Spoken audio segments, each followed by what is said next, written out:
Hello viewers, నేను Rohan. Welcome to social post. వరంగల్‌లో 800 ఏళ్ల క్రితం నాటి ఒక పురాతనమైన కాకతీయ శివాలయాన్ని బుల్డోజర్లు పెట్టి కూల్చడం జరిగింది. అది జరిగిన తరువాత హైకోర్టు అడ్వకేట్ ఇమ్మనేని రామారావు గారు దాని మీద కేస్ ఫైల్ చేయడం జరిగింది. ఆయన ఈరోజు మనతో పాటు ఈ స్టూడియోలో ఉన్నారు. డైరెక్ట్‌గా ఆయన్నే అడిగి ఆ కేస్ ఏంటి, వివరాలు ఏంటి, అసలు కూల్చడానికి వాళ్ళకి అనుమతి ఎక్కడి నుంచి వచ్చింది, అసలు ఎలా కూల్చారు, ఫ్యూచర్‌లో ఏం జరగబోతుందో అడిగి తెలుసుకునే ప్రయత్నం చేద్దాం. నమస్తే రామారావు గారు. నమస్తే.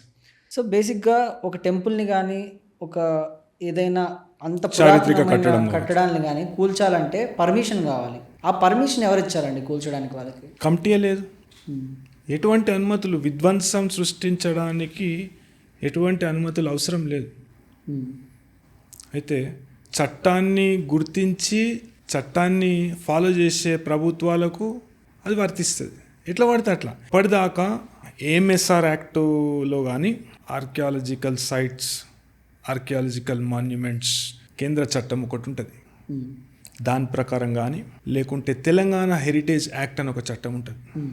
ఆ చట్టం ప్రకారం కానీ ఎటువంటి కమిటీ కూడా ఏర్పాటు చేయని దౌర్భాగ్యమైన ప్రభుత్వంలో మనం బతుకుతున్నాము. ఎంత దారుణం అంటే హిందూ వారసత్వ చిహ్నాలు, హిందూ చారిత్రక సంపద, హిందూ దేవతల విగ్రహాలు, హిందూ ఆలయాలంటే ఒక చిన్న చూపు అయిపోయింది. హ్మ్. అది ఎందుకో నాకు అర్థమైతలేదు. అయితే పూర్తి స్థాయిలో ఒక విధ్వంసకాండ జరుపుతున్నాను. గతంలో నేను ఒక ప్రజా ప్రయోజన వాద్యంలో నేను ఒక ముఖ్య భూమిక నిర్వర్తించడం జరిగింది. PIL 10 of 2025. దానిలో మనం చూసుకున్నట్టయితే మెట్రో ఫేజ్ 2 అలైన్మెంట్ పేరుతో ఎన్నో చారిత్రక కట్టడాలను కూల్చేసిరు. హ్మ్. ఇప్పుడు మనం జియాగూడ అవతల తీసుకుంటే రంగనాథ స్వామి దేవాలయానికి సంబంధించి భూమి కావచ్చు, దానిలో ఉన్న చారిత్రక అవశేషాలు కావచ్చు, చారిత్రక కట్టడాలు కావచ్చు, పూర్తి స్థాయిలో ధ్వంసం చేశారు.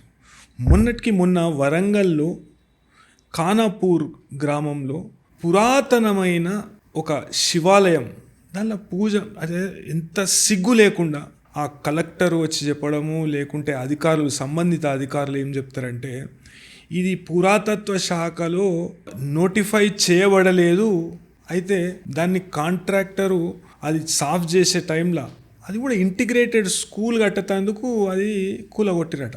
అది ఆ వివరణ కూడా ఎంత దారుణంగా ఉందంటే ఇప్పుడు చారిత్రక పరిశోధన చేసే వాళ్ళు కానీ, ఆర్కియాలజిస్టులు కానీ, పురాతత్వ శాస్త్రవేత్తలు కానీ ఏం చెప్తారంటే వీటికి లింకింగ్ ఉంటుంది. అప్పట్లో ఒక 800 సంవత్సరాల కింద 12వ శతాబ్దంలో కట్టిన శివాలయం అది. అయితే దానికి లింకింగ్ ఉంటుంది. ఒకసారి ఆ లింక్స్ దానికి అవి డ్యామేజ్ అయితే మళ్ళీ దాన్ని నిలబెట్టలేం. స్ట్రక్చర్ మొత్తం రాతి కట్టడం అది. అది ఎప్పుడు చెప్తారు చాలామంది ఆడ ఉన్నోళ్ళు, పాత ముసలోళ్ళు కూడా మేము పూజలు చేస్తాం బిడ్డ, మేము వాస్తవానికి దృష్టికి ఎలా వచ్చింది సార్ అది? అంటే నా దృష్టికి కొన్ని వార్తా సంస్థలు రిపోర్ట్ చేయడంతో వచ్చింది. నేను వ్యక్తిగతంగా వెళ్ళి కూడా నేను చూడడం జరిగింది. అయితే ఎంత దారుణం అంటే దాన్ని ఒక బుల్డోజర్తో కొట్టేయడం అనేది చాలా అత్యంత హేయమైన చర్య. అయితే దీనిలో ప్రాథమికంగా section 4 of Telangana heritage act ఏం చెప్తుందంటే ఒక తెలంగాణకు ముఖ్య కార్యదర్శి నేతృత్వంలో ఒక కమిటీ అనేది ఏర్పాటు చేయాలి.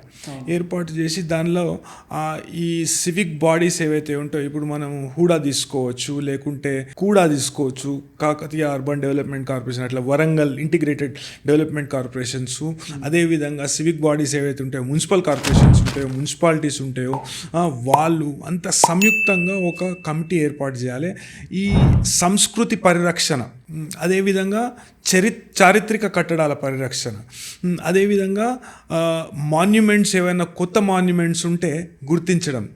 ఇప్పుడు మనము మంచిరేవుల విషయానికి వస్తే నేను ఒక కంప్లైంట్ పెట్టడం జరిగింది. అత్యంత పురాతనమైన విగ్రహం అనేది పూర్తి స్థాయిలో నిర్లక్ష్యానికి గురవుతుంది.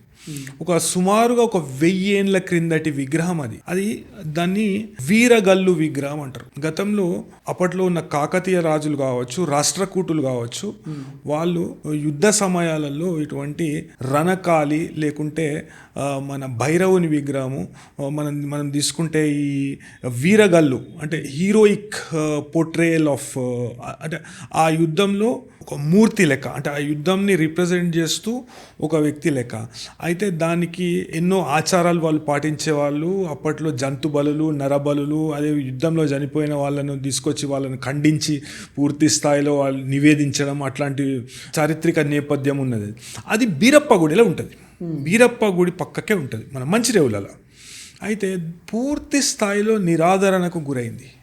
తెలంగాణ రాష్ట్ర ప్రభుత్వం యొక్క ప్రాథమిక బాధ్యత, ఫర్ దట్ మ్యాటర్ కేంద్ర ప్రభుత్వం యొక్క ప్రాథమిక బాధ్యత ఏంటంటే ఆర్టికల్ 49 ఆఫ్ ది కాన్స్టిట్యూషన్ ఏం చెప్తుందంటే మన చారిత్రక వారసత్వ సంపదను మనము కాపాడుకోవాలి, భావితరాలకు అందజేయాలి. అదేవిధంగా ప్రపంచానికి తెలియజేసేటట్టు మనము దీన్ని ఒక మ్యూజియం ఏర్పాటు చేయడమో లేకుంటే సందర్శన ప్రదేశం లాంటిది ఏర్పాటు చేయడమో మనం చేయాలనేది ఆర్టికల్ 49. అది అంటే రాజ్యాంగం అంటే కూడా గౌరవం లేదు.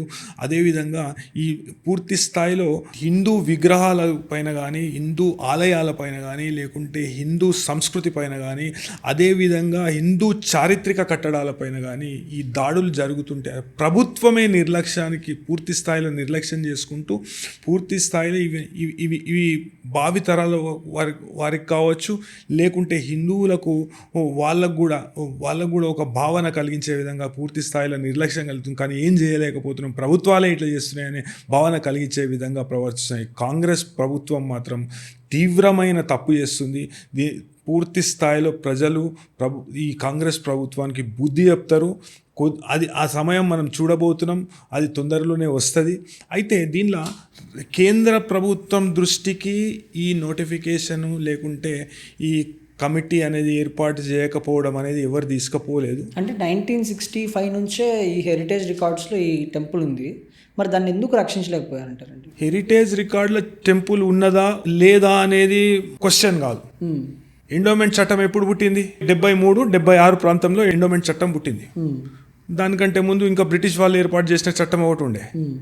అయితే ఏఎస్ఐ చట్టం కూడా ఆర్కియాలజికల్ సర్వే ఆఫ్ ఇండియా, అది విల్కిన్సన్ అనే ఒక బ్రిటిషర్ పురాతత్వ సంపద అనేది కనుమరుగయ్యే అవకాశం ఉంటుందని అప్పట్లో 18వ శతాబ్దంలోనే దీన్ని కన్జర్వ్ చేయాలి, పరిరక్షించాలని చెప్పేసి ఆర్కియాలజికల్ సర్వే ఆఫ్ ఇండియా అనేది ఏర్పాటు చేయడం జరిగింది.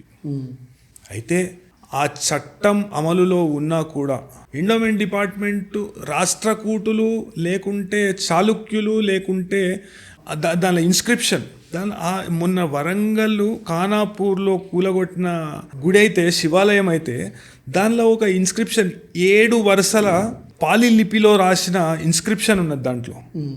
అదేంటంటే ఈ గుడి ఎవరు కట్టినరు, ఎందుకు కట్టినరు, రాజుని కీర్తిస్తూ రాజుని పొగుడుతూ రాజాది రాజా అనే బిరుదుని పెట్టుకుంటూ ఈ గుడి కింద ఎంత మాన్యం ఉన్నది, ఎవరు సాగు చేస్తున్నారు అనే విషయాన్ని కూడా దాంట్లో రాసిండ్రు.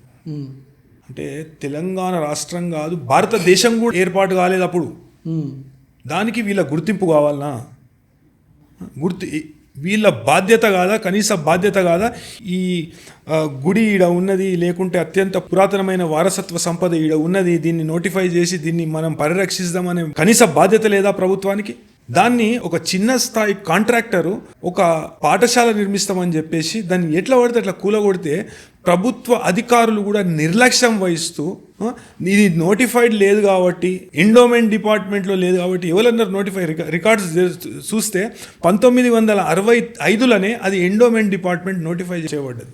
అయితే పైసలు వస్తేనే అది ఎండోమెంట్లో నోటిఫై చేసి దాన్ని రక్షిస్తారా మీరు? వారసత్వ సంపదను రక్షించే బాధ్యత మీది కాదా అని అడుగుతున్నాను నేను. అయితే పూర్తి స్థాయిలో ఇటువంటి కట్టడాలు, కొన్ని వందల కట్టడాలు కేవలం వరంగల్ జిల్లాలోనే ఒక 50 నుండి 60 కట్టడాలు, దీన్ని ప్రిసింక్ట్ అంటారు, పరిధి అంటారు, ఒకదానికి పరిధి అంటారు. ఆ పరిధిలో ఉన్న కట్టడాలన్నీ ఏఎస్ఐ, ఇప్పుడు రామప్ప దేవాలయం అనేది ఆల్రెడీ గుర్తింపబడ్డ ఆర్కియాలజికల్ సైట్, యునెస్కో గుర్తింపు కూడా పొందింది మొన్ననే. యునెస్కో గుర్తింపు పొందిన ఆర్కియాలజికల్ సైట్కి ఒక ప్రిసింక్ట్ ఉంటుంది. ప్రిసింక్ట్ అంటే దాని పరిధి. ఆ పరిధిలో ఉన్న ఇటుక కూడా హిస్టారిక్ ఇంపార్టెన్సే, హెరిటేజ్ ఇంపార్టెన్సే, ఇటుక కూడా. అయితే కేవలం గుడి ఒక్కటే కాదు, రామప్ప గుడి ఒక్కటే హెరిటేజ్ సైటు, ఆర్కియాలజికల్ సైట్ కాదు. దాని పరిధిలో ఉన్నటివన్నీ, ఒక ఇటుక కూడా, ఒక రాయి కూడా. ఎందుకు మనకు మంచిర్యాలలో కూడా నియోలిథిక్ ఏజ్ టూల్స్ దొరికినాయి, నియోలిథిక్ ఏజ్ ఇన్స్క్రిప్షన్ దొరికినాయి. అత్యంత పురాతనమైన శిలాజాలం, అప్పట్లో ఆది మానవులు వాడిన ఆయుధాలు, రాళ్లతో తయారు చేసుడు కావచ్చు, దీంతో తయారు చేసుడు కావచ్చు, అటువంటి ఆయుధాలు దొరికినాయి. గసొంటి వారసత్వ సంపదని రక్షించే అవసరం మీకు లేదా అని నేను అడుగుతున్నా. ఇది కేవలం ప్రభుత్వ నిర్లక్ష్యం కాదు, పూర్తి స్థాయిలో హిందూ ధర్మంపై జరుగుతున్న ఒక కుట్ర 100% వివరించవచ్చు. మనం వరంగల్ మొన్నటికి మొన్న అది బయటపడ్డ విధ్వంసం. అంటే చేసింది మంచి పనికే కదా అని కూడా కొంతమంది అంటున్నారు. ఏం మంచి పనికి? స్కూల్ కడుతున్నాం కదా అని. స్కూల్ వేరే జాగాలు కట్టలేరా? సరే, నువ్వు స్కూల్ కడతావా, ఏది కడతావా, అది స్కూల్ మంచి పని.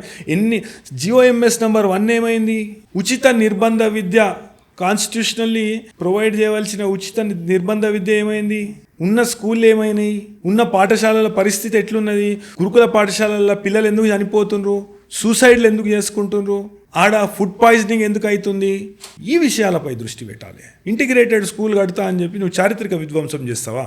ఇంటిగ్రేటెడ్ స్కూల్ కట్టాలంటే స్వచ్ఛందంగా పబ్లిక్ వచ్చి భూములు ఇస్తారు. నువ్వు ఆడ కట్టవలసిన అవసరం లేదు. నువ్వు ఉన్న స్కూళ్ళను ముందుగా మంచిగా నడిపి. ఒక ప్రజా ప్రయోజన వాద్యంలో కోర్టులు కూడా కొన్ని వ్యాఖ్యలు చేస్తాయి. ఆ వ్యాఖ్యలను ఒక ప్రిసిడెంట్ అంటారు. అయితే గతంలో కోర్టు ఒక వ్యాఖ్య చేసింది. మన ఉన్నత న్యాయస్థానం, రాష్ట్ర ఉన్నత న్యాయస్థానం, తెలంగాణ హైకోర్టు ఒక వ్యాఖ్య చేయడం జరిగింది. Heritage cannot be recreated. అది మళ్ళీ తిరిగి తీసుకురాలేము, తిరిగి మనం దాన్ని కట్టలేము. అట్లాంటి వారసత్వ చిహ్నాలను కానీ మళ్ళీ చేయలేం. ఇప్పుడు మనకి ఎందుకు క్రాస్ రోడ్లా ఇంతకుముందు లేపాక్షి అని ఉంటుండే, ఈ తెలంగాణ రాష్ట్రం ఏర్పాటైనాక గోల్కొండ అని దానికి పేరు పెట్టడం జరిగింది. అయితే ఆడ ఒక నంది ఉంటుంది, ముందటనే లోపలికి వెళ్తుంటే ఒక నంది ఉంటుంది, ఒక నంది. అయితే ఆ నంది అత్యంత పురాతనమైన ఒక వారసత్వ సంపద.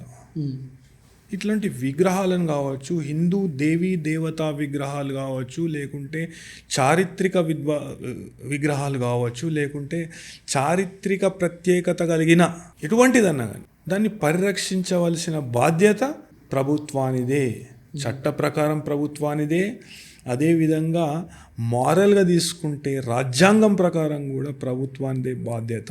ఈ కనీస బాధ్యతను విస్మరించిన ప్రభుత్వం దిగిపోవాలని నేను కోరుతున్నాను. అంటే వరంగల్ IAS ఆఫీసర్ ఆవిడ సంధ్యా శారద గారి మీద కూడా చర్యలు తీసుకునే అవకాశాలు ఉన్నాయండి. అంటే ఈ ఇష్యూకి సంబంధించి దీని మీద చర్యలు తీసుకోవాలని నేను ఫిర్యాదు చేయడం జరిగింది. నా ఫిర్యాదు నమోదు చేసుకున్న కేంద్ర ప్రభుత్వము డైరెక్టర్ ఆఫ్ ఆర్కియాలజీ, అదే కేంద్ర ప్రభుత్వానికి సంబంధించిన డైరెక్టర్ ఆఫ్ ఆర్కియాలజీ బాడేకర్ గారి నేతృత్వంలో దీనిపై విచారణ చేపట్టవలసిందిగా ఆదేశాలు జారీ చేసింది.